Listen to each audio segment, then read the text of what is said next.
I filled his cup with poison 3 times, but only on the third did he drink it all. That's how I rid the world of the monster who destroyed me, without anyone ever suspecting.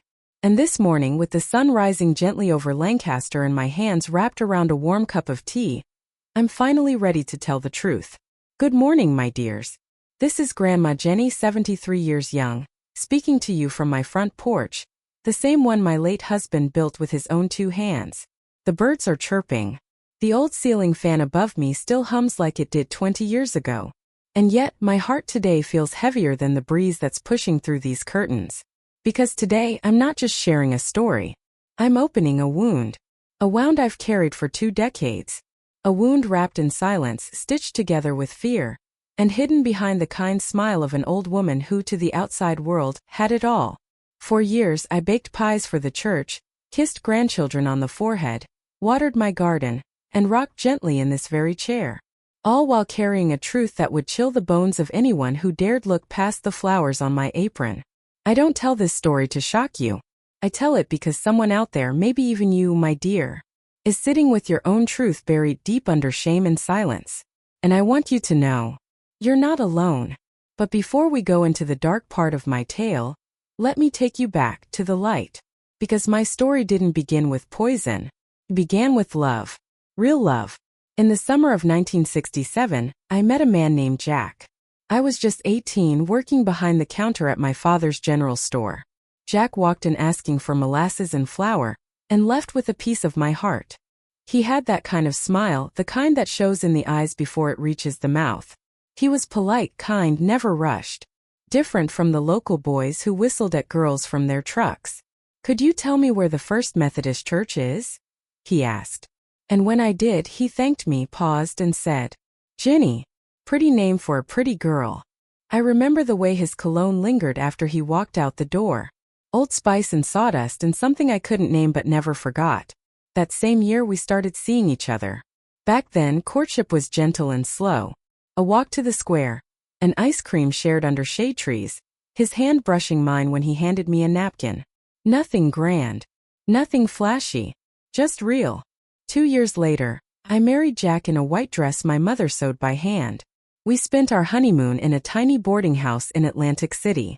It was the first time I saw the ocean. The first time I gave myself to a man. The first time I knew what safety felt like. Jack built our life plank by plank, literally. He was a carpenter. I baked pies and raised our children.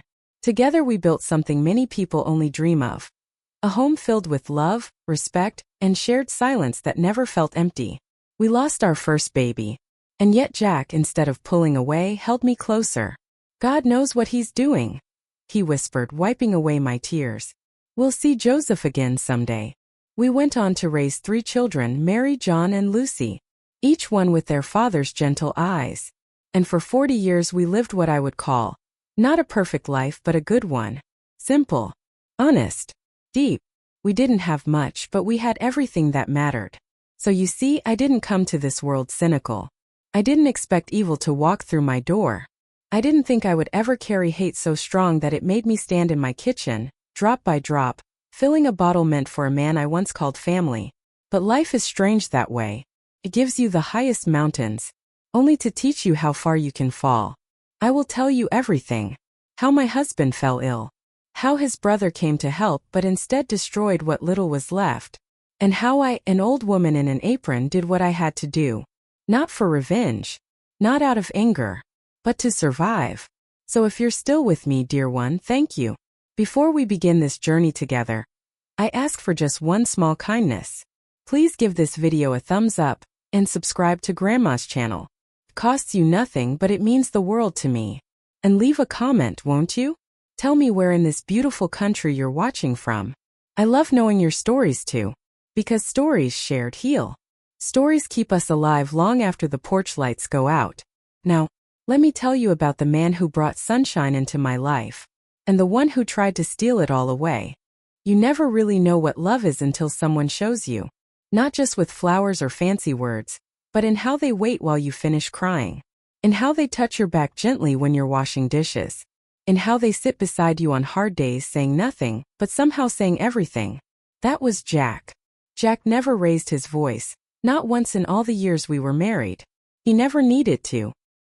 His quiet presence filled a room more completely than most men shouting from a pulpit. I used to joke that Jack's voice had two settings, gentle and gentler. But his love? Oh, his love was loud. Not in noise but in consistency. In presence. In that solid, unshakable way he chose me every single day for 40 years.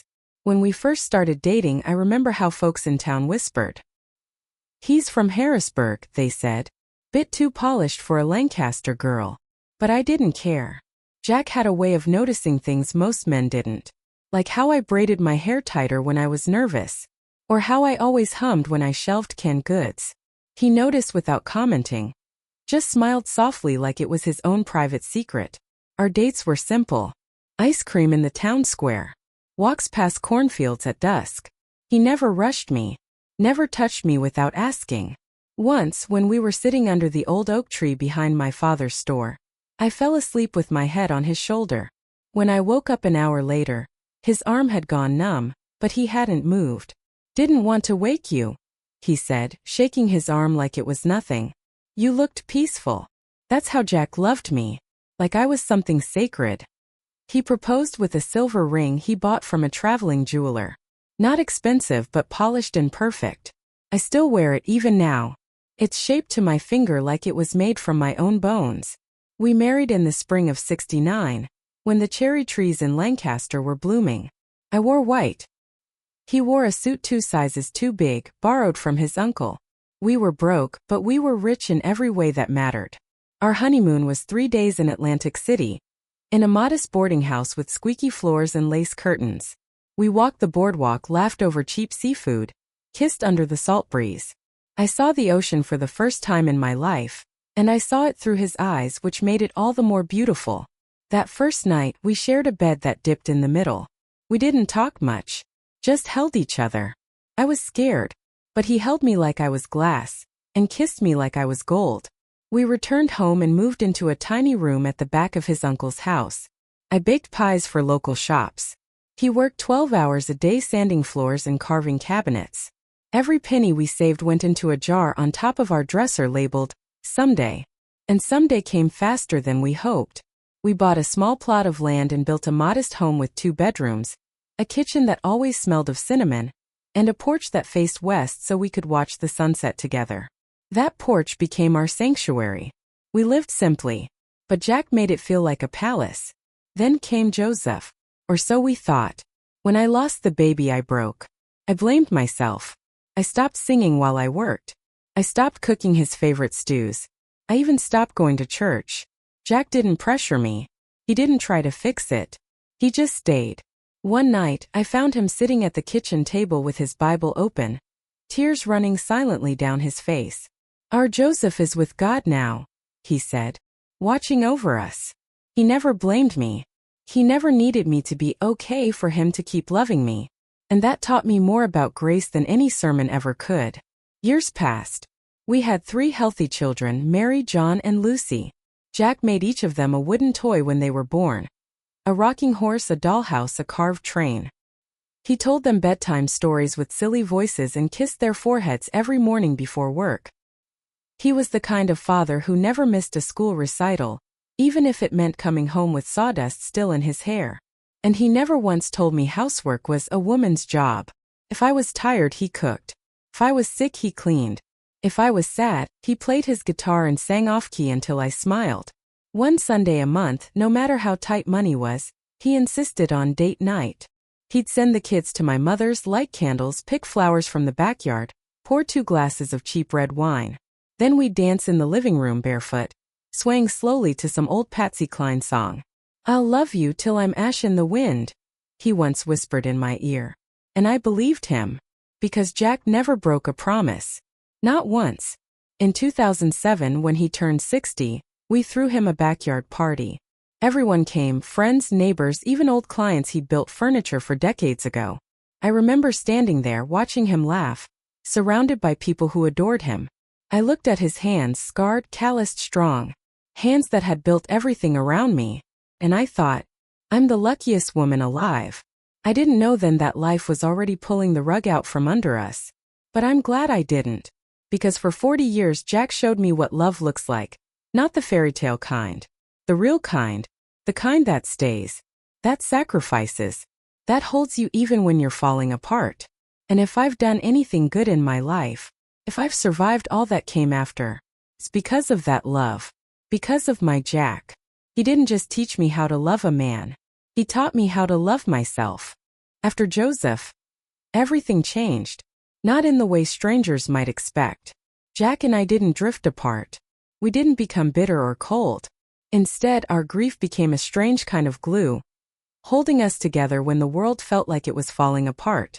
Every night, when the house was silent and the ache of absence the loudest, he would reach across the bed and just hold my hand. No words. No pressure. Just presence. And somehow that was enough. We buried our firstborn in a tiny white casket with his name carved into the lid, Joseph Jack Lancaster, 1970. I remember kneeling in front of it, my hands shaking, feeling like I'd failed as a mother before I even had the chance to be one. But Jack never let me sit in that darkness too long. He grieved, but he didn't collapse. He made us coffee every morning, walked with me in the evenings, brought home little things, a lemon pie, a scarf, a flower growing wild on the roadside. Just because, he'd say. Because you're still here. Because I still have you. That was the lesson we learned in those hard years. To hold tight to what's left when you've lost what can't be replaced. 2 years later, our prayers were answered in the form of a squirmy, pink-faced little girl named Mary. She had Jack's nose, my eyes, and a cry so loud it shook the windows. Jack cried the first time he held her. Real tears. The kind he tried to hide but couldn't. And from that moment on, we weren't just Jack and Jenny. We were mom and dad. Parenthood changed everything. Our schedule. Our priorities.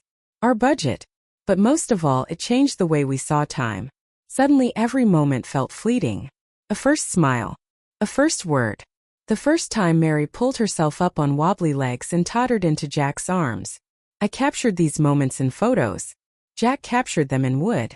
He carved her name into a little cradle he built by hand. Made her a mobile of stars and moons that hung above her crib. He was the kind of father every child deserves. And 2 years later, when John arrived strong and curious, we knew our family was growing into something special. John had a head full of dark hair and a serious look in his eyes, as if he'd been born knowing things the rest of us had to learn. Jack adored him, called him little man, and took him to the workshop before he could even walk. And then in 1977, came our final blessing, Lucy. The surprise baby. The late miracle. She arrived like a burst of spring in a long winter. Full of sunshine, sweetness, and enough stubbornness to fill a barn. By then, we had moved into our own modest home on the edge of town. Not fancy but filled with life. The walls echoed with laughter, arguments over who got the last pancake, and late-night lullabies. I sold my pies at the town market. Jack had become a partner in his uncle's carpentry shop. Every dollar was earned by hand and spent with care. We didn't have vacations or fancy clothes, but we had rituals. Friday night popcorn and movies. Sunday afternoon porch talks. Homemade birthdays with scavenger hunts and balloons. And love. Always love. But life, as it often does, kept testing us. In 1985, a fire nearly destroyed the carpentry shop. Jack and his team spent months rebuilding from ashes. I saw the exhaustion in his face, but never heard him complain. In 1991, my father passed. Quietly in his sleep. Jack held my mother's hand at the funeral. Drove her to the market every Saturday for 3 years until she passed too. In 1993, Mary was hit by a car on her way home from school. She broke her arm. I broke into pieces inside. Jack didn't sleep for days. Sat by her hospital bed humming old lullabies. He was our rock.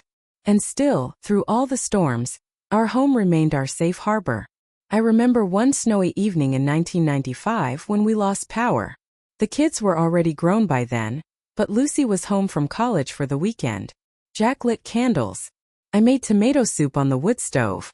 We sat wrapped in blankets playing cards by candlelight. I hope the power doesn't come back until tomorrow, Lucy said. And I smiled. Because somehow, even in the dark, Jack made everything feel light.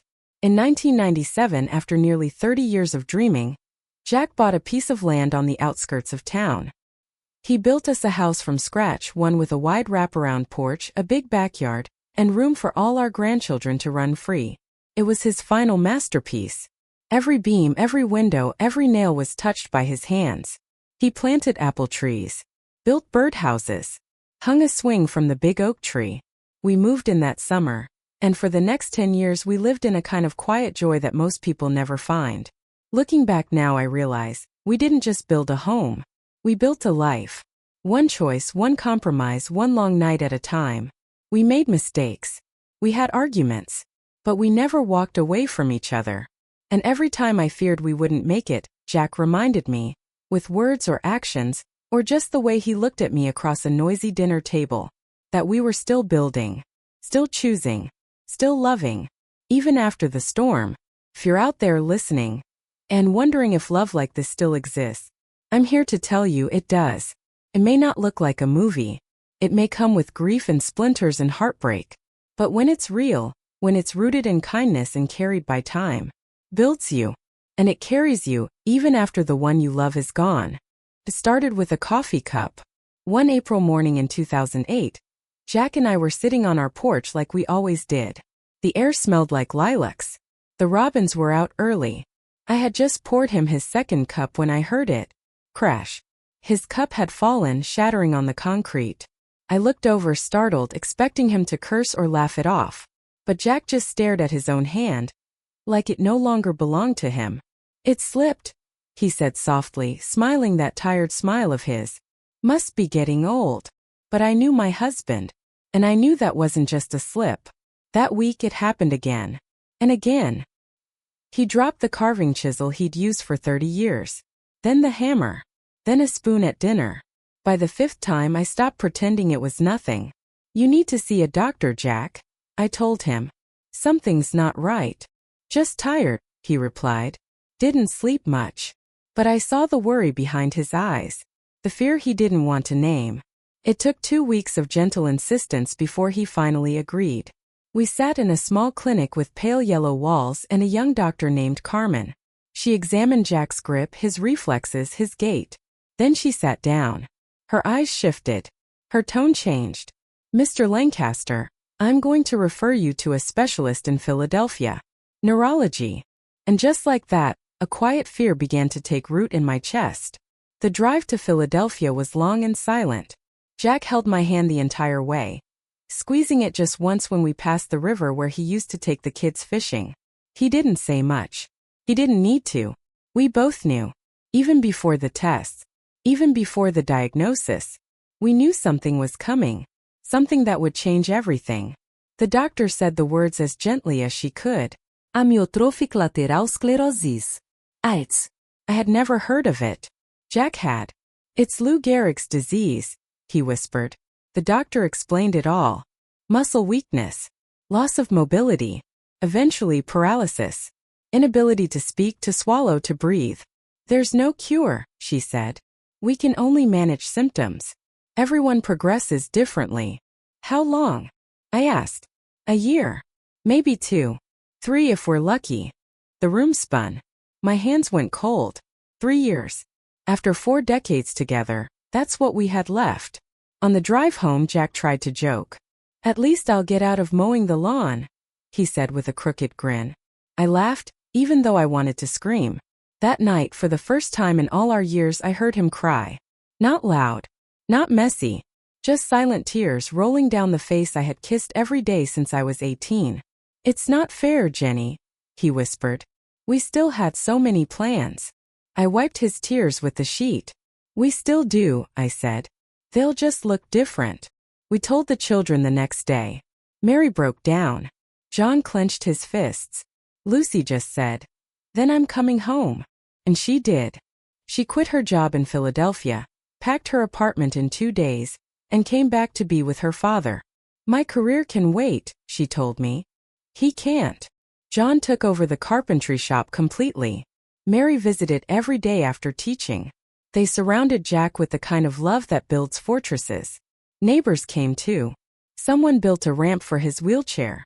Another widened the bathroom door. Mrs. Tuttle brought soups every Tuesday. Even the pastor came by just to sit and read to him. Our little town wrapped its arms around us. But nothing could slow what was happening inside his body. Within 3 months, Jack couldn't use his hands. He, the man who could sculpt a chair leg from a raw block of wood, couldn't button his shirt. Next went his legs. He had to give up his morning walks. Then his voice, slurring first, then fading into breathy syllables. He hated being helped. Hated feeling helpless. "I'm not a man anymore," he said once after I helped him brush his teeth. I held his face in my hands and looked straight into those weary blue eyes. "You've never been more of a man to me than you are now." And I meant every word. We made the best of every good day. We sat on the porch, played music, let the grandkids crawl all over him.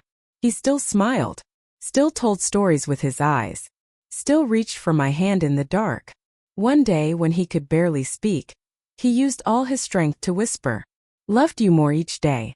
Was happier than I deserved." And I sobbed, not from sadness, though there was plenty of that, but from gratitude. To be loved like that for so long by a man so good, that was the miracle of my life. If you've ever watched someone you love disappear in pieces, you know what it means to mourn the living. And if you haven't, I hope you never have to. But I will say this.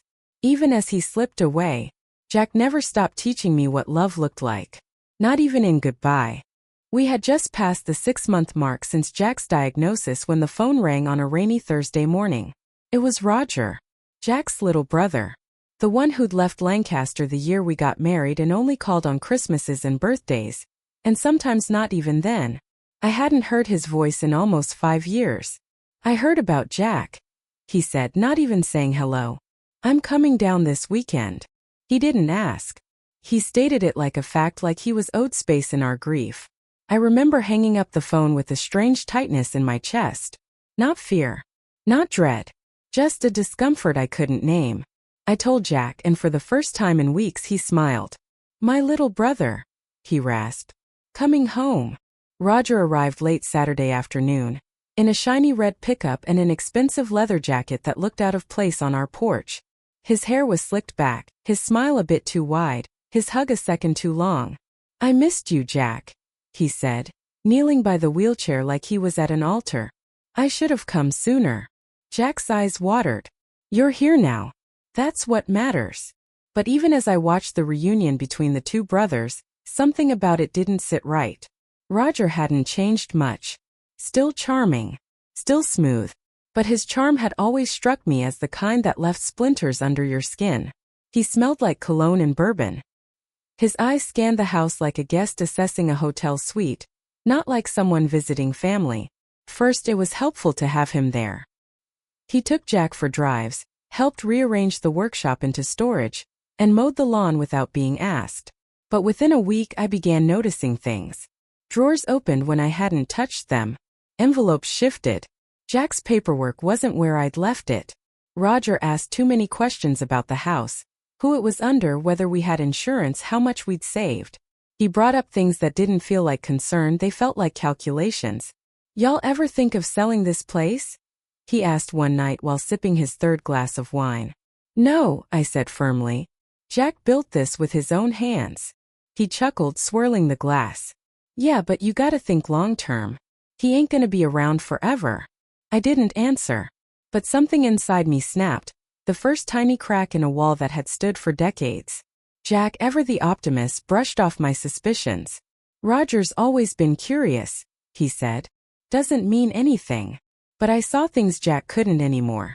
I saw the way Roger watched me when he thought I wasn't looking. Not with kindness. Not with grief. But with hunger. One evening, I came into the living room and caught Roger holding the framed photo of our wedding day. He was staring at me in the picture, not Jack, not the ceremony, just me. When I cleared my throat, he didn't even flinch. "You were something, Jenny," he said. "Still are." I forced a polite smile and walked out of the room. My skin felt too tight for my body. Jack began to decline faster that month. His speech was down to whispers. His appetite faded. Some days he didn't open his eyes at all. It was then that Roger started stepping in more. Too much. He poured my coffee before I got to it. Reached behind me too often when I was at the sink. Touched my shoulder just a little too long when passing behind my chair. When I started locking the bedroom door at night, he joked about it. Afraid of ghosts? He laughed, tapping the knob. Yes, I wanted to say. Just not the kind you're thinking of. I confided in my sister Cindy. I think he's up to something, I told her. She listened without interrupting. I don't trust him either, she said. Keep your eyes open. I did. But my hands were full. Jack was fading and I was trying to be everything: nurse, wife, mother, protector of a home that felt like it was slowly being invaded. Roger started drinking more. He'd sit on the porch late at night, muttering to himself, watching the stars like they owed him something. I began to avoid him. I kept my phone close. I started sleeping with a flashlight by the bed. I prayed every night that Jack wouldn't leave me yet. Not just because I couldn't bear to lose him, but because I didn't trust what waited for me when he was gone. One night Jack reached for my hand and whispered, "He's not like me." "No," I said. "He's not." Jack nodded slowly. "Be careful." That was all. But it told me everything I needed to know. Even in his fragile state, Jack saw it too. I didn't know then that the real storm hadn't even started, that Jack's final breath would leave a silence so vast, so vulnerable, that something wicked would rush in to fill it. And that Roger, his own brother, wasn't done yet. Not by a long shot. Jack passed on a Tuesday. It was quiet. Just after 3 a.m. His hand was in mine just like it had been for 40 years. And then it wasn't. No dramatic gasps. No flashing monitors. Just stillness. I knew before I even opened my eyes. The air had shifted. His chest no longer rose. His hand no longer squeezed mine back. My Jack was gone. And just like that, the center of my world slipped away. I didn't cry, not right away. I just laid there beside him, listening to the silence. The kind of silence that only follows a great love. The kind of silence that doesn't ask for words. I wrapped my arms around his chest one last time, pressed my cheek to his shoulder and whispered, "Thank you. Thank you for every day. For every fight. For every pie you cut crooked. For every dance in the living room. For giving me a life I never dared to dream of." When the sun began to rise, I got up slowly, made the calls I'd been dreading, and began the motions of death, the formalities, the condolences, the ache of repeating. He passed peacefully.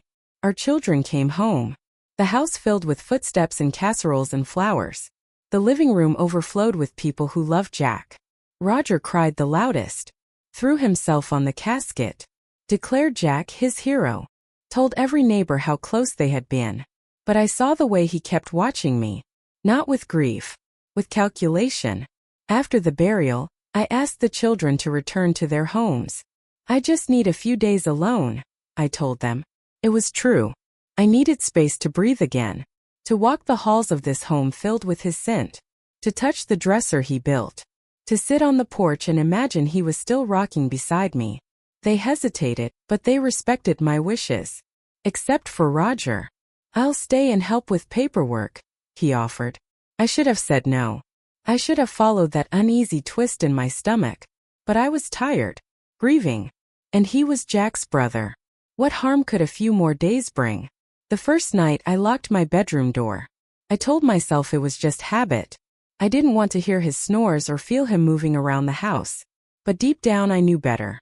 Something about the way Roger moved after Jack's funeral. It changed. He drank more openly. Slouched deeper in Jack's favorite chair like he owned it. Stopped pretending to be the grieving brother. He commented on my figure. The way I still had it at 73. How Jack must have been a lucky man. I laughed it off tight-lipped. But inside I was already retreating. Pulling my spirit inward like a child hides beneath blankets in a thunderstorm. Then came the night. It was quiet. The kind of quiet that feels heavy. Like the air is holding its breath. I had locked the bedroom door as always and was dozing, clutching Jack's old flannel shirt like a lifeline. Then knocking. Soft at first. Then harder. "Jenny." Roger's voice. Too sweet. Too rehearsed. I made coffee. I didn't answer. Then I heard it, the unmistakable sound of keys jingling. The door slowly creaked open. My heart dropped. He had found the spare key Jack kept hidden behind the pantry door. I sat upright in bed. "Roger, what are you doing?" He stood in the doorway, smiling like he'd done nothing wrong. You've been alone too long, he said. You need company. Get out. Don't be like that. He stepped inside, closed the door behind him. Something changed in his eyes, like a light had gone out. You think I didn't notice? He whispered. The way you look at me. The way you walk around here like you're still 20. You're drunk, I said, rising, backing away. You owe me, he spat, voice sharp. I came back. I helped. Jack's gone. That name, Jack, it brought me back to myself. I said get out, I screamed. He lunged. I don't remember the struggle clearly. I remember the weight of him. The smell, whiskey, sweat, something sour. I remember the lamp falling. My head hitting the floor. I remember fighting, kicking, crying. Then blackness. When I woke, I was alone. On the floor. Drenched in pain and blood and something worse, violation. My body was not mine. My home was not mine. My world was not mine. Roger had taken everything that Jack and I had built. Trust, peace, safety, and defiled it. I crawled to the dresser, pulled myself up with trembling hands and locked the door again. It was too late, but I needed it locked. I needed something between me and the monster sleeping down the hall. I didn't sleep. I didn't cry. I sat there for hours, rocking like I was trying to wake myself from a nightmare. When the sun finally rose, I opened the window, climbed out, ignoring the fire in my knees, and limped barefoot across the garden Jack had planted for me. I slipped out the back gate, walked 3 blocks through morning fog, and knocked on my sister Cindy's door. When she opened it and saw my face, swollen, broken, bleeding, she didn't say a word. She just caught me as I collapsed into her arms. That morning a part of me died. But something else, something deeper, started to wake up. Not rage, not revenge, resolve. He thought he broke me, but he didn't know who he was dealing with. He didn't know I was Jack's wife, or Grandma Eunice's granddaughter. He didn't know that the quietest women carry the oldest strength, and that sometimes, when evil walks through your door, you don't run. You wait, you watch, and then, you burn it from the inside out. I don't remember much after Cindy caught me, just that her arms felt like home, the way they had when we were little girls, hiding from thunderstorms under Mama's kitchen table, the way they had when I lost our first baby, and she sat on the floor of my pantry while I wept over spilled flour. No questions. No demands. Just presence. She didn't ask what had happened. She didn't need to.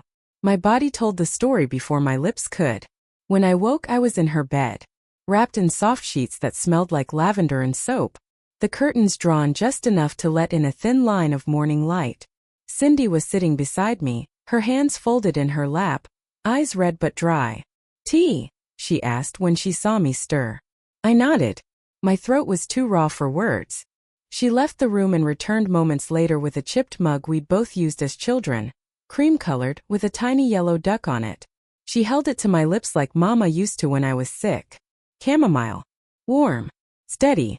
Like her. We didn't talk about what happened that first day. She let me sleep, and when I couldn't sleep, she sat beside me. When I couldn't eat, she made soup and left it by the nightstand with a napkin folded in the shape of a lily. When the nightmares came, she slipped into bed beside me and held my hand like we were girls again. I didn't feel embarrassed, because Cindy didn't make me feel small. She made me feel safe. On the second day, she started brushing my hair. I didn't realize how matted it had become, how wild I must have looked. She sat behind me, legs crossed, gently detangling one knot at a time. No words. Just the soft rhythm of bristles and breath. When I began to cry, she didn't stop. She just kept brushing, like she knew the only way out was through. On the third day, my voice came back, croaky and unsure. It was Roger, I whispered. Her hands stilled. Then she said nothing. Not shock. Not horror. Just, I know. I looked at her then. Really looked. Cindy wasn't just my sister anymore. She was something more ancient. A vessel of quiet fury. Of inherited strength. I saw in her the ghost of our grandmother Eunice. The woman who had birthed 5 children alone during the Depression. Who had healed babies with onion poultices and prayer. Who once chased a drunk sheriff off her porch with a frying pan. It was there in Cindy's eyes. That same fire. We'll handle this, she said, standing and smoothing her apron. Handle what? What he did? I panicked. No. I can't. I can't face the police. I can't go through the system. I know, she said. And I believed her. Because Cindy always knew. But her next words sent a shiver down my spine. We don't need the system, Jenny. We've got each other. That night, she lit candles around the kitchen. Not scented ones, real wax tapers, the kind Grandma used for prayers. She boiled herbs on the stove. Mixed oils in tiny jars. Scribbled something in a leather-bound notebook I'd never seen before. What are you doing? I asked, my voice still hoarse. She looked up. Calm. Solid. Getting ready. For what? For war. Cindy wasn't loud. She wasn't wild. She didn't scream or curse or throw dishes. She just prepared. The way women do. The way generations of women have done when no one else would protect them. She talked to Aunt Jo. She whispered on the phone with women from church. She opened drawers in the back of her closet that hadn't been touched in years.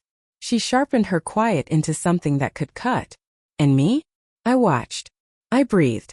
I healed. Slowly. My bruises faded, but the ache didn't. Not in my body. Not in my soul. Sometimes I'd catch sight of myself in the bathroom mirror and flinch, not because of how I looked, but because I didn't recognize myself anymore. The woman in the reflection was cracked. But every time I almost broke completely, Cindy would say something small. Something ordinary. Come peel carrots with me. Let's walk to the mailbox. Help me fold these towels. And each time I'd come back to life just a little. On the fifth morning, she handed me a cup of coffee and sat across the table. He's still in your house, she said. I gripped the mug tighter. He's telling folks you went to visit family in Pittsburgh. That you asked him to watch over things. My stomach turned. He's got your house, your key, your furniture. He's playing husband, Jenny. And if we don't do something soon. She didn't finish the sentence. She didn't need to. That afternoon, she took out a small wooden box. Inside were herbs, dried petals, a sprig of something that smelled like bitter almonds. Grandma Eunice's remedy book, she said. She used to say, when men won't give you peace, make it yourself. I stared at the mixture. At the pages worn thin by years of use. You're talking about poison. I'm talking about choices. I didn't answer. I didn't agree. But I didn't say no. Because deep in the shadows of my pain, something was shifting. Not rage. Not revenge. Clarity. He had taken my husband. My peace. My body. But he hadn't taken my will. And with my sister beside me, brushing my hair, pouring my tea, holding my trembling hands, I began to remember what power felt like. Not loud. Not violent. Just inevitable. There are some stories women keep tucked away in cupboards, next to dried herbs and mismatched buttons. Stories whispered between generations, never written down, but carved into the rhythm of stirring spoons and silent tears. I used to think Grandma Eunice was just a healer. A woman with rough hands and a softer heart. Someone who could soothe colic with fennel tea. And mend a broken heart with a slice of warm cornbread. But as I sat at Cindy's kitchen table, watching her unfold that worn leather notebook with the broken spine, I realized I didn't know her at all. The cover creaked as Cindy opened it. Inside, pressed flowers brittle with age, drawings of roots, leaves, seeds, old-fashioned script that danced across yellowed pages in looping ink. There were remedies for migraines, teas for childbirth, tonics for grief. And then, there was a section marked with a red ribbon. Cindy turned to it carefully. For men who bring harm, it read. I stared at the page. The title alone made my breath catch. She wrote this during the war, Cindy said softly. She told Mama that there were times when doctors didn't listen, and the law didn't come for women like us. Her fingers traced a diagram drawn in delicate lines. A plant I recognized from the edges of our backyard fence. Nightshade. She never used it lightly, but she used it. I couldn't speak. All I could see was Jack. His hands building our porch. His eyes full of light even on his worst days. And then I saw Roger. In Jack's chair. In Jack's clothes. Touching my body in the bed Jack built with his own 2 hands. She used this once, Cindy said, flipping the page. For a girl named Josephine. One of our cousins. She was 14 when the landlord's son. She paused. Didn't finish. She couldn't go to the police. Couldn't tell the church. Couldn't even tell her own daddy. So Grandma did what Grandma could. A tincture in a jar. A man who fell ill and wasted away. As the town kindly phrased it. No suspicion. No questions. Just silence. And justice. I'm not saying you have to do anything, Jenny, Cindy said. I just think you should know where you come from. Where we come from. I closed the book. Not out of fear. Out of reverence. Because inside that old notebook wasn't just knowledge. It was resistance. It was survival.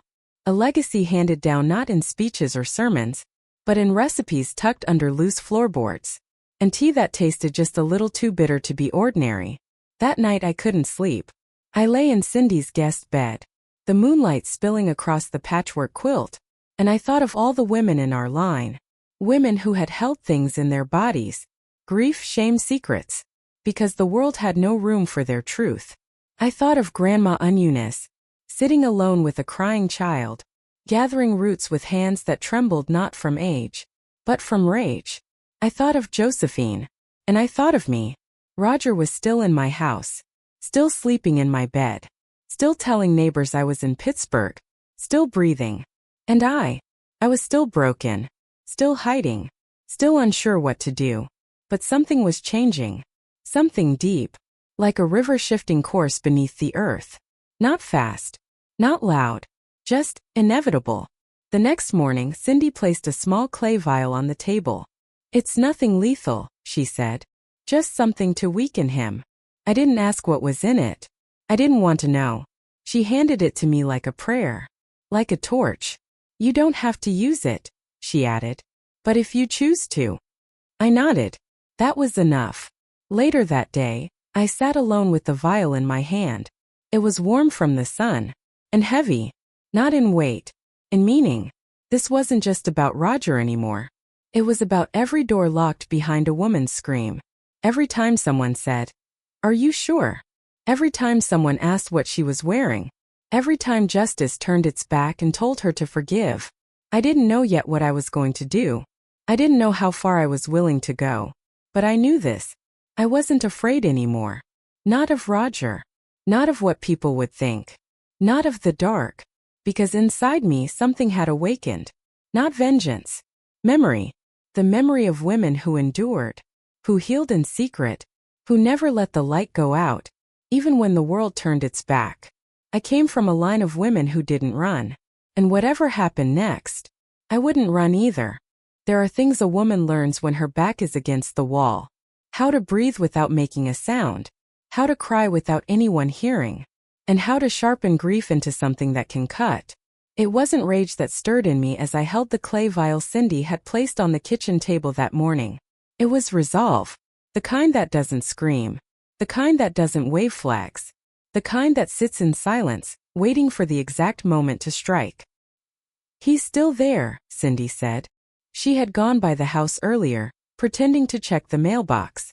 Roger had answered the door, shirtless and barefoot, drink already in hand. He told Mrs. Kinley across the street you asked him to take care of the house, she continued. That you're visiting your daughter in Pittsburgh and might not come back for a while. My stomach turned. He's turning your disappearance into his alibi, Cindy said. Every day he stays there, his story grows stronger. I nodded, staring at the vial. It looked innocent. Like perfume. Like something you'd keep on a shelf and forget. But we knew better. Inside were carefully crushed herbs. Not to kill, but to weaken. To take a man like Roger and unravel him. Slowly. Quietly. You don't have to do this, Cindy said. I know. We could still go to the police. I looked at her and she knew the answer. I had lived a life defined by waiting for help that never came. When I lost my baby. When the hospital was too far. When Jack got sick and the insurance company said not covered. And now, after being violated in the home my husband built with his bare hands, what would the system give me? A shrug. A form. A long line of questions that would feel like more violations. I wasn't willing to give them the pieces of me I had left. The plan was simple. Roger had a routine. By sunset, he'd be on the porch with his usual bottle of wine, the cheap kind Jack never touched. He'd pour 2 glasses, one for himself, one to leave sitting across from him, like he was playing house with a ghost. "I'll go tomorrow evening," Cindy said. "Say I came back from visiting you, that I brought him a bottle to thank him for keeping watch. He'll believe you?" She smiled. "He always thought I was the plain one, the safe one." Her smile faded into something colder. "He never saw me. That night I couldn't sleep. I sat by the window watching the sky go from velvet to indigo to pearl. I thought of Jack's hands, of the way he used to tuck a blanket around me when I fell asleep on the couch, of how he believed goodness could fix everything, even evil men. But Roger wasn't broken.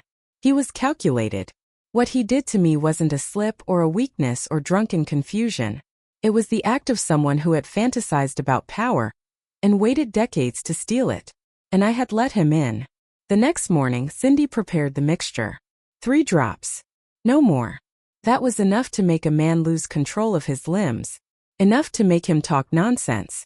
Enough to make it clear he couldn't stay. But not enough to kill, I confirmed.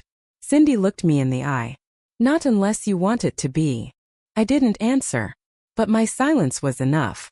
She left at dusk. Wore her pale blue cardigan, the one that made her look soft maternal.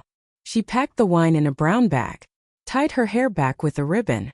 No makeup. No perfume. Just kindness on her face and fire beneath her ribs. "Be careful," I told her, gripping her wrist. "I always am," she said. She came back just before midnight. Her cheeks flushed, her hands shaking but her smile wide. "He drank it," she said. "The whole glass." "What happened?" "At first nothing. Then he started talking about Jack. Rambling. Then he couldn't sit upright. He slumped. He started giggling. Said he was floating. And now he's out, on the couch, breathing like a freight train." I didn't know whether to laugh or cry. All I felt was something between relief and terror. "What now?" I asked. Cindy didn't hesitate. "We take your house back." We went with flashlights and gloves. Cindy had brought an old set of keys Jack had made as backup. I held them tight as we crept to the back porch. When I turned the knob, the door swung open, like the house had been waiting for me. Inside, everything smelled wrong. Sour. Stale. Alcohol and sweat and decay. Roger lay sprawled on the sofa, mouth open, a line of drool sliding down his chin. His eyes were half-lidded, unfocused. He mumbled something about the woman in the walls. Cindy snapped her fingers in front of his face. Nothing. We searched quickly. The deed. Jack's will. The emergency cash I kept in the sewing drawer. We found them all. We found my wedding ring, the one I'd taken off after Jack passed, in Roger's coat pocket. And then tucked behind the bookshelf we found something else. A gun. Loaded. Registered in someone else's name. We looked at each other. "You ready?" Cindy asked. I nodded. We packed everything into a bag. Then we left him there, sleeping, mumbling, melting into the couch like the rotting thing he was. We drove straight to the sheriff's station. I had my documents. I had my sister. I had my story, and this time I was ready to tell it. Quiet poison. Loud resolve. And justice. Waiting just around the corner. He drank it. That was the only thing Cindy said when she walked back through the door that night. Her eyes wild, her cardigan soaked with the scent of sour wine and adrenaline. "He poured 2 glasses, she whispered, almost in disbelief. Like he was entertaining a guest. And maybe he was. A ghost perhaps. Or guilt in human form. Maybe somewhere in that poisoned drink he tasted Jack watching him. I helped Cindy out of her shoes. Her hands were trembling, not from fear, no, not Cindy, but from the weight of what had just been set into motion. I knew that feeling. It was the same one I had when Jack first kissed me behind the old general store, or when the doctor told me Joseph wouldn't make it. The knowing. The moment where your whole life begins to change, and all you can do is hold on and let the wave take you. She sat at the table, took a long drink of water, and began to recount it. Step by step. Sip by sip. I told him I'd just seen you, she said. That you were fine. That you sent your thanks. He didn't question it? Not even a little. She smiled grimly. He offered me a drink but I said no. Told him I had a headache. And the wine. I handed him the bottle. Watched him uncork it. Watched him pour it. Watched him drink. She paused, staring at the tabletop. He talked the whole time, Jenny. About Jack. About how soft he was. About how everything should have been his. About how you always looked at him. I looked away. My stomach churned. But then, she continued, and her voice changed, calm now, certain. Then his hands began to shake. She described it like a slow unraveling. First, Roger's fingers started slipping. He dropped the wine glass, cursed, and laughed at himself. Then his legs gave out when he stood to go inside for another bottle. Like a baby deer, Cindy said. Couldn't hold himself up. By the time he made it to the couch, he was slurring every word. By the time she locked the door behind her, he was mumbling nonsense about shadows crawling on the walls. He's there now, she said. Mouth open. Eyes glazed. Couldn't move if he wanted to. I nodded slowly, the weight of it settling into my chest. It worked. Grandma's recipe. Our plan. Our courage. It worked. But now came the second part. We grabbed the flashlight, my set of old keys, and the canvas bag Cindy had already packed with gloves, a rag, and a plastic folder. It was past 10 p.m. when we pulled up behind the house. The porch was dark. Quiet. Only the cicadas sang. I go first, I whispered. If he wakes up. He won't, Cindy interrupted, gripping my wrist. But if he does, I've got you. I believed her. Not because she was strong, but because we were. I opened the back door.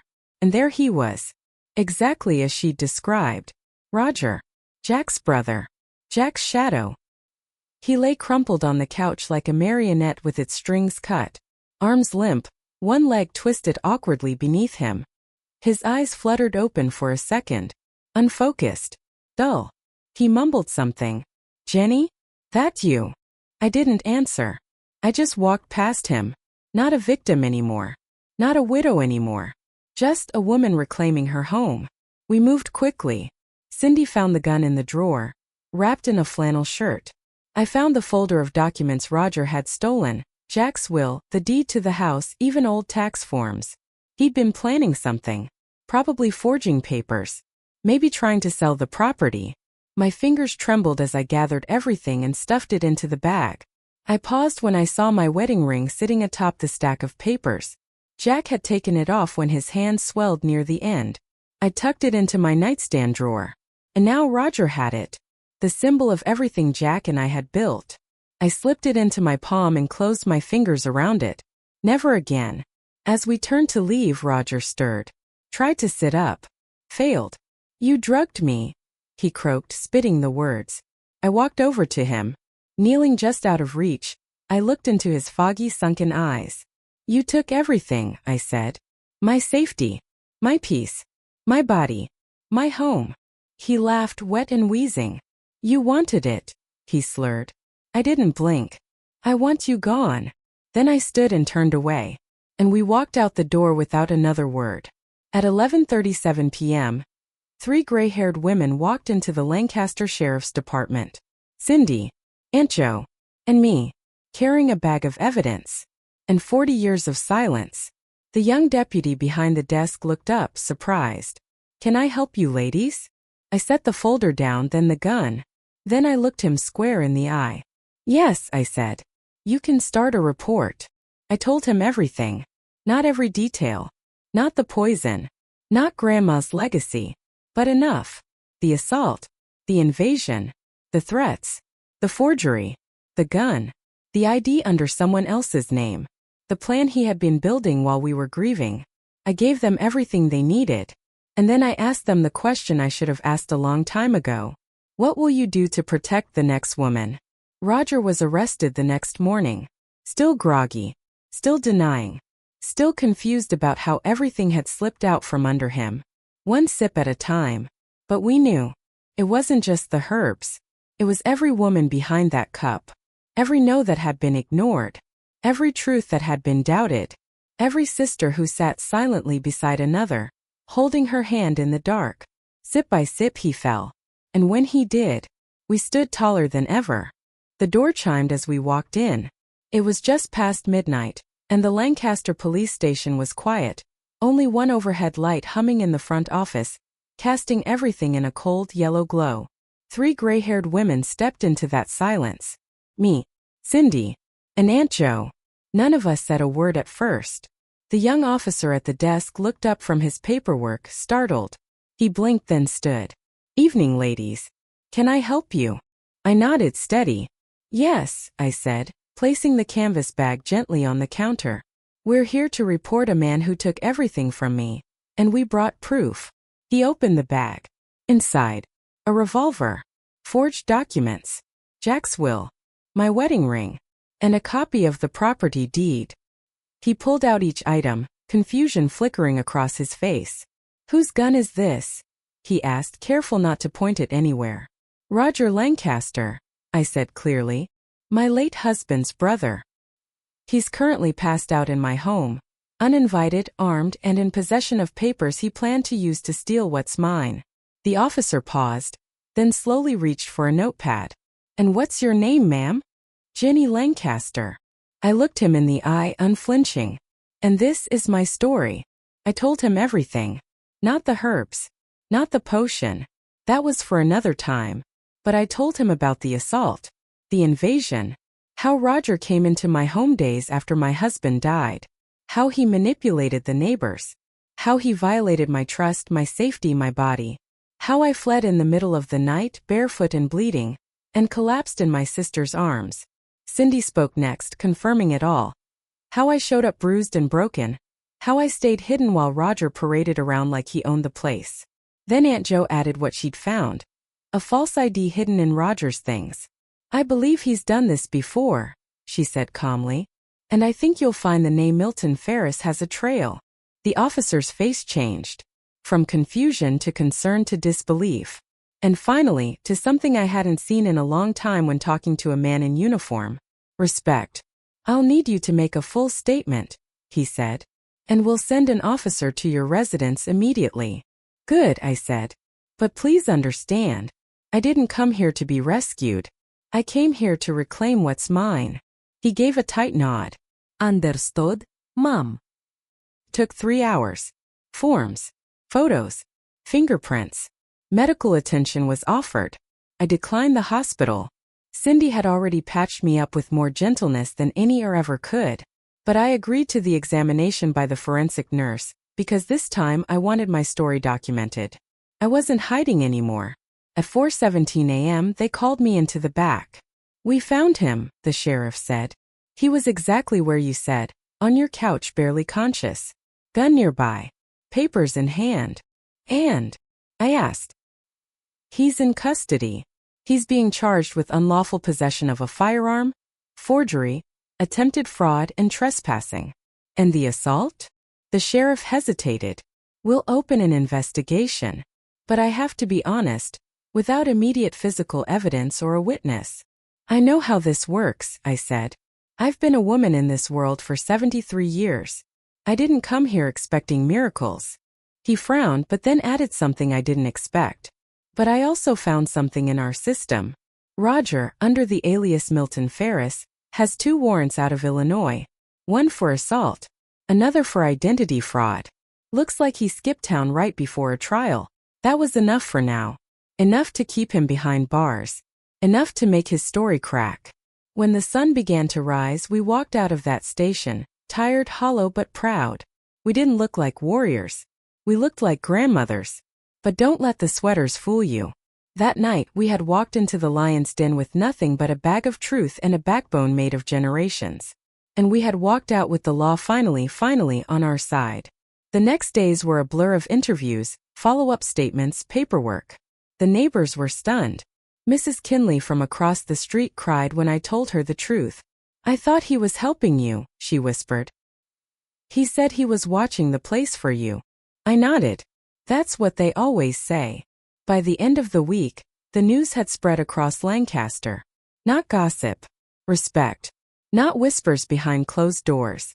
Support delivered to my porch in Tupperware and handwritten cards. No one called me a liar. No one asked what I was wearing. No one told me to let it go. Because I hadn't just told my story. I had backed it with evidence, resolve, and the quiet fury of women who've had enough. Roger stayed in custody, was extradited to Illinois, faced trial for the crimes he thought he left behind. And me? I moved back into my house, washed the sheets, lit candle, planted flowers over the patch of grass where Jack used to read his Bible every Sunday morning. I sat on my porch and watched the world return to what it should have been. Not because I forgot, but because I refused to let fear define the rest of my story. That night at the police station didn't erase the pain. It didn't erase the memory of what he did. But it did something just as powerful. It told me I had done the impossible. I looked at the face of evil and I didn't flinch. I walked into the system not as a victim, but as a survivor carrying truth in both hands, and a sister at each side. The first thing I did was open the windows. All of them. I wanted the wind to rush through every corner, every closet, every memory. To blow out the smoke, the liquor, the sweat, and the shame. To cleanse the air of a man who never belonged here in the first place. This was Jack's house. This was our house. And for the first time in weeks I walked through the front door without fear. But I didn't step inside as the woman I used to be. That woman had buried her husband, been broken by his brother, and risen again. No, this time I walked in as someone remade. Cindy came with me the first morning.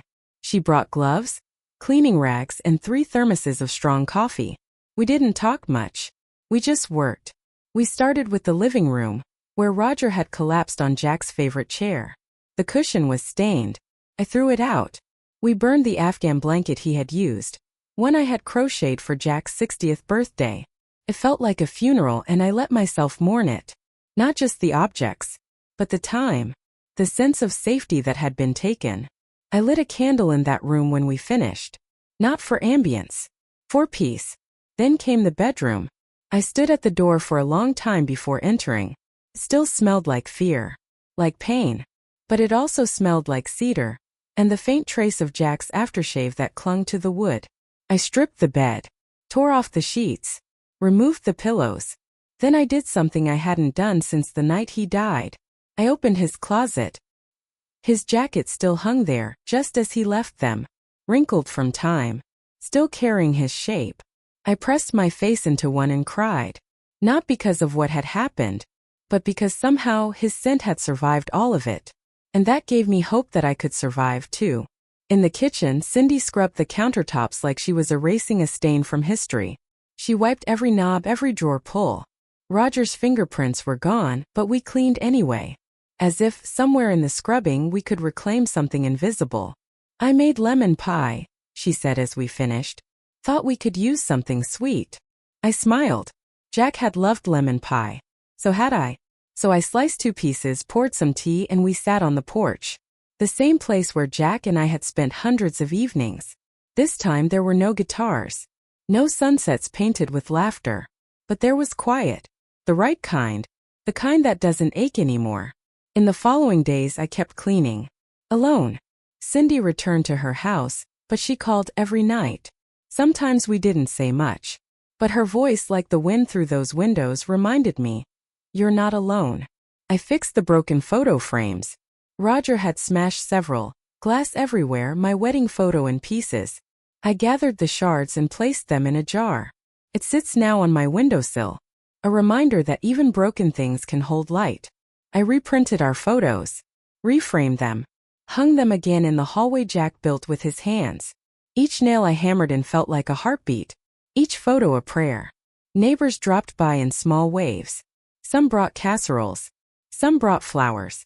Some brought only words. "I'm sorry." I didn't know. "You're brave." I didn't feel brave. I felt tired. But I said thank you.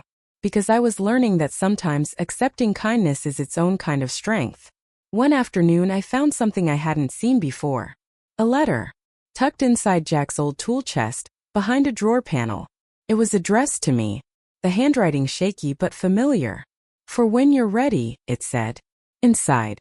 "My Ginny, if you're reading this, then I'm no longer there beside you. But know that I've never really left. You were always the strong one. Not because you never cried, but because you always got back up. Promise me one thing, love. Don't let grief make you small. Fill this house with life again. Fill it with pie and music and grandchildren's laughter. Fill it with you. Forever yours, Jack. I sat on the floor and held that letter like it was him. And for the first time in a long while, I smiled. Rebuilding this house wasn't about floors or walls. It was about me. My voice. My story. My right to take up space again in a world that tried to shrink me. And little by little, room by room, I came home. When you live in a small town like Lancaster, everyone knows everyone. They know what you cooked for Sunday dinner, what hymn you sang a little too loudly at church, and who left whose house after dark. I used to think that meant there was no room for secrets, but I learned otherwise, because sometimes the loudest secrets are the ones no one dares to name. So when word got out about Roger's arrest, about the charges, the forged documents, the gun, I braced myself for the whispers, for the stares, for the questions I wasn't ready to answer. But what happened was something I never expected. Lancaster chose to believe me. The first sign came from Miss Lila, the baker. She showed up at my front door 2 days after the police report made the rounds, holding a cherry pie and a container of whipped cream. "I don't know what to say," she murmured, her eyes brimming. "But I wanted you to know, I believe you." She didn't ask for details. She didn't blink when I hesitated. She just hugged me and I let her. Not because I was ready, but because it felt like a little crack in a wall that had surrounded me for weeks. Then came the church ladies. I hadn't returned to service since Jack passed. Too many pews. Too many memories. Too many eyes. But they came to me. 3 of them, Esther, Ruth, and Mabel, sat on my porch with crochet projects and lemonade. "We thought we'd bring our stitching circle to you," Ruth said, settling into Jack's old chair like it still belonged to him. They didn't talk about Roger, or the trial, or the article in the county bulletin. They just talked about tomatoes, about weather, about how their backs ached more than their knees now. And in their silence, I felt heard. That Friday, Pastor Wallace knocked on my door. He had married Jack and me in 1969. Now he stood on my front step, hat in hand, a tremble in his voice I'd never heard from the pulpit. "I should have visited sooner," he said. I didn't know what to say. "You don't have to say anything," I told him. "But I will," he replied. "What happened to you was a sin. And I'm sorry we didn't protect you sooner." The apology wasn't flashy. It wasn't shouted. It wasn't posted online. But it was real. And for a woman raised in the quiet codes of Pennsylvania decency, it meant the world. I started walking to town again. First just to the mailbox. Then to the corner store. Then to the farmer's market on Saturdays. I expected the glances. And yes, they came. But not the kind I'd feared. They weren't filled with judgment. They were filled with something else, something warmer. Something that said, "We're still with you." People stopped me gently. A nod. A hand on the arm. A whispered, "You're strong," behind the tomatoes. They didn't pry. They didn't ask me to relive the night that broke me. They just showed up. And in a world where women like me are too often doubted, dismissed, or disbelieved, that was everything. Then one day, as I stood in line at the post office, a woman I didn't know stepped forward. She was maybe in her 40s with tired eyes and a nervous smile. "You don't know me," she said. "But I read about what happened. And something like that happened to me too." My heart clenched. She looked around, lowered her voice. "I never told anyone. But when I saw what you did, I thought maybe I could." I reached out and took her hand. "You just did," I said. That was when I realized. This story, my story, was never just mine.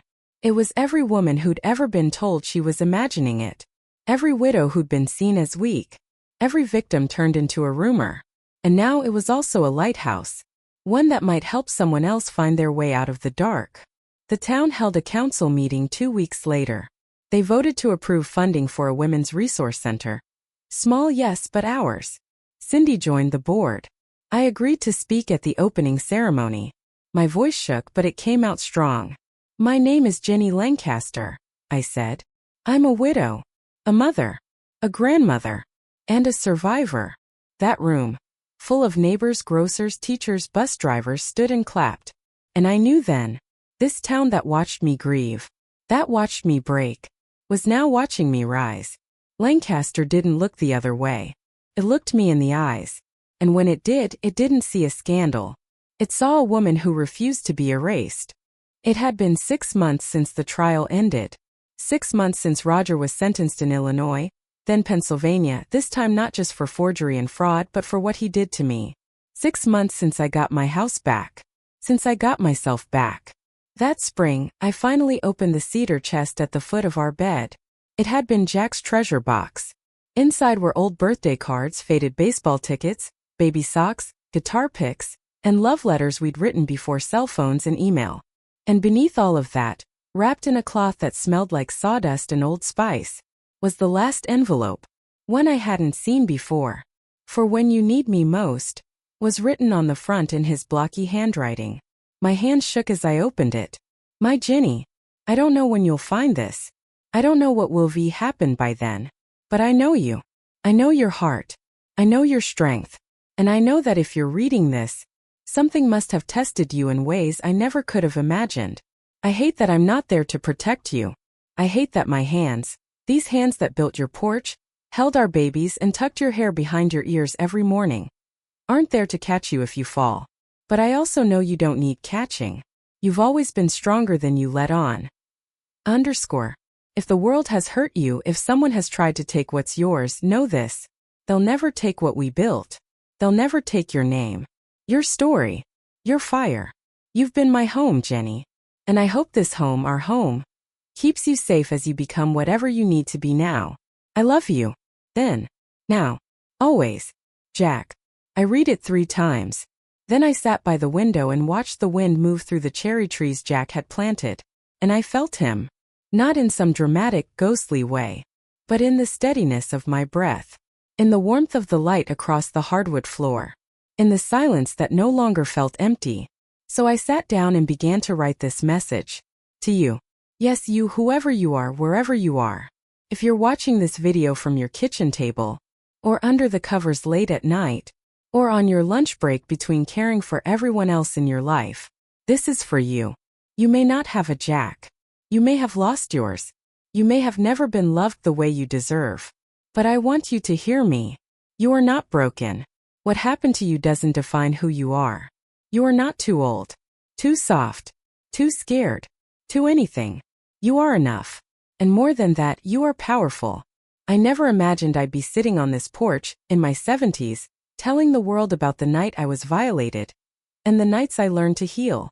But I share it now not out of bitterness, but because I believe in the power of shared stories. I believe that when we tell the truth, ugly as it may be, we shine a light for someone else still trapped in the dark. I was hurt. I was betrayed. I was nearly destroyed. But I was loved. I was believed. And I came back stronger than I ever thought possible. To every woman watching, you have the right to speak, to take up space, to reclaim your home, your name, your body, your life. And if no one else tells you this today, let it be me. I believe you. I'm proud of you. And you are not alone. My name is Jenny Lancaster. I'm 73 years old, widow, mother, grandmother, survivor. And this is my last love letter. To Jack. To myself. To you. To every woman who ever thought she was too late, too small, too broken to begin again. You're not. You're right on time. And if this story touched your heart even just a little, share it. Because we never know which woman out there needs to know. There's still hope. There's still healing. And there's still life after the darkest night. Always. Ginny.